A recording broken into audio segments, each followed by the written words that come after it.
मित्रांनो आता बघा कोटामध्ये आज बऱ्यापैकी माल होता. कोटा भेटत नाही पण आज कोटा बऱ्यापैकी भेटला होता.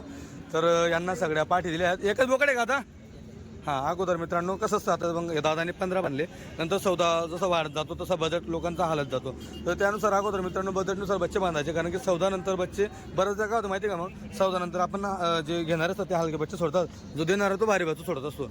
मग इथं कुठंतरी थोडाफार सौदा येऊ नयेपेक्षा तुम्ही सौदा अगोदरच बघून घ्या, तुम्हाला काय सोडायचं आहे काय राहू द्यायचं आहे. स्पष्ट सौदा अगोदर बोलून घ्यायचं. दादा कुठलं गाव?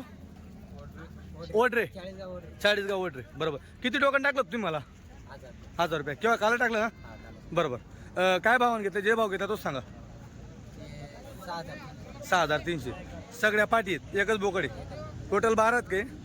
12 पाटी नाही 11 पाठी आहेत 11 पाटी आणि एक बोकडे. बरं ये बघा भाऊ, क्वालिटी आवडली? हो, व्यवस्थित वाटला सौदा वगैरे? हो चालतं. मित्रांनो सौदा असतो, सौदा हा थोडाफार म्हणजे ओढून तोडून खिचून काचून सगळ्या गोष्टी होतात. शेतकरी बी ओढतो, व्यापारी ओढतो, तेव्हा तो सौदा होत असतो. सगळ्यात भारी जर सौदा झाला असेल तर जो व्यक्ती मी ऑनलाईन पाठवला 7000ने, एक शब्द बोलता कामाने त्यांनाही क्वालिटी अशी दिली मित्रांनो की पूर्ण याच्यामध्ये कोणाला ती क्वालिटी नाही, अशी क्वालिटी त्यांना बांधून दिलेली मी. ते का बा 30 न घेत म्हणून. हे बघा याच्यात पाठी बघून घ्या, पाठी तेवढ्यात दिल्या 6300 प्रमाणे. हे यांची गाडी 40 गाव ओढरेची गाडी आहे.